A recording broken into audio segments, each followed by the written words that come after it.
Happy weekend po sa ating lahat. Ako si Benison Estareja. Patuloy pa rin po ang epekto ng may kalakasang northeast monsoon or hanging amihan sa malaking bahagi ng Luzon.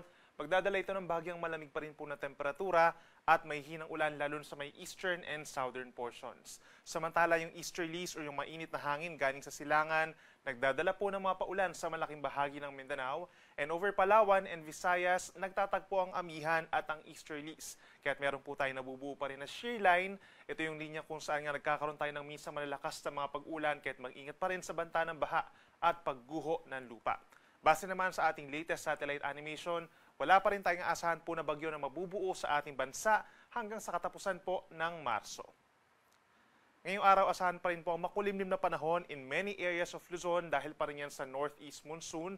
Makulimlim na panahon or cloudy skies with some light rains dito sa may Cagayan Valley as well as Apayao, pababa po ng Aurora, Quezon, malaking bahagi ng Bicol Region, at dito rin sa may Mimaropa except sa may Palawan. Habang natita ng bahagi po ng Luzon kabilang ang Metro Manila, andyan pa rin ang bahagyang maulap at minsan maulap na kalangitan na sinasamahan lamang po ng may hinang ulan or mga pag-ambon. Dito sa Metro Manila, hindi pa rin po kainitan sa ngayon, between 24 to 32 degrees Celsius at malamig pa rin dito sa may norte, kabilang na dyan ang Baguio City mula po 14 hanggang 24 degrees Celsius. Sa ating mga kababayan po sa Palawan at malaking bahagi ng Visayas, magbaon po ng payong kung lalabas ng bahay for today dahil aasahan pa rin po ang mga pag-ulan, dulot pa rin yan ng shear line o yung banggaan ng mainit at malamig na hangin. Pinakamalalakas ang mga pag-ulan dito pa rin sa may southern portion ng Palawan as well as eastern Visayas. Mataas ang chance na magtataas po tayo ng mga weather advisories and even heavy rainfall warnings. Habang natitira ng bahagi din po ng Luzon or Visayas, asahan din po itong western central portions, mostly cloudy skies at makakaasa din po ng mga kalat-kalat na ulan and thunderstorms, lalo na po bago mag-umaga hanggang sa hapon. Temperatura natin sa Metro Cebu between 25 to 30 degrees Celsius at mas mababa pa yung temperatura doon po sa may eastern Visayas.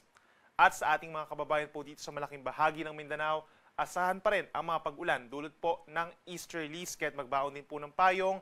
As early as this morning, meron ng malalakas sa pag-ulan sa may Bangsamoro Region and Zamboanga Peninsula at mataas din ang tsansa ng mga pag-ulan sa mga susunod na oras over Sorsogon, Davao Region, Dinagat Islands, and Surigao del Norte. Ang natitirang bahagi ng Caraga Region plus Northern Mindanao, bahagyang maulap at minsan maulap ang kalangitan sa umaga, pero pagsapit ng hapon, mataas na rin ang tsansa ng mga ulan at mga thunderstorms. Usually, nagtatagal yan ng hanggang 3 oras. Temperatura natin sa Zamboanga City and Davao City hanggang 32 degrees Celsius. Sa ngayon po, wala na tayong gale warning or babala sa matataas na mga pag-alon dahil sa mabilis na paghina po ng hanging amihan. Asahan lamang ngayong umaga hanggang 4 meters sa may Northern Samar and Eastern Samar, pero eventually po bababa din yan hanggang 3 metro pagsapit bukas ng umaga. Ang malaking bahagi po ng Luzon at dito rin sa may eastern sides po ng Visayas and Mindanao, posible pa rin maglaro hanggang 2 hanggang 3 metro po ang taas sa mga pag-alon hanggang bukas. Pero eventually po, mas malaking bahagi na ng bansa. Sa susunod po na linggo, magkakaroon po ng banayad ang katamtaman na taas ng mga pag-alon. At para naman sa ating 4-day weather forecast, bukas, araw ng linggo, March 23, asahan pa rin po ang kalat-kalat na ulan and thunderstorms sa malaking bahagi po ng Visayas, Mindanao, Mimaropa, and Bicol Region. Epekto yan ng pinagsamang shear line plus easterlies. Kaya't mag-ingat pa rin po sa banta ng baha at pagguho ng lupa. Pinakamatataas pa rin ang tsansa ng mga pag-ulan dito po sa may Bicol Region at sa may eastern Visayas. Ang natitirang bahagi po ng Luzon, itong northern and central portions, Metro Manila plus Calabarzon, bahagyang maulap at madalas maulap ang kalangitan pagsapit po ng hapon, pero meron lamang po mga posibleng mahihinang pag-ulan or mga pag-ambon. Then pagsapit po ng Lunes hanggang Miyerkules, that's March 24 to 26, iiral muli ang easterlies o yung hangin galing Pacific Ocean. Magbabalik ang mainit at maalinsangan na panahon, lalo na po sa may eastern sides ng ating bansa po yan, mga Luzon, Visayas, and Mindanao. Pero may mga lugar pa rin po na magkakaroon ng mga paulan, kabilang na ang malaking bahagi ng Mindanao. Hindi naman po ito tuloy-tuloy.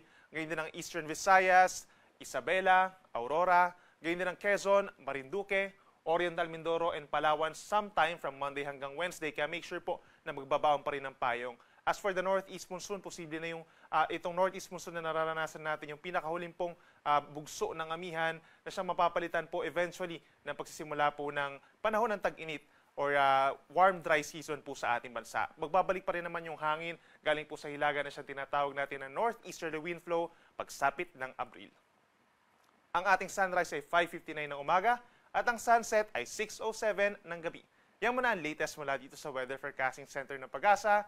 Ako muli si Benison Estareja na nagsasabing sa anumang panahon, Pag-asa magandang solusyon.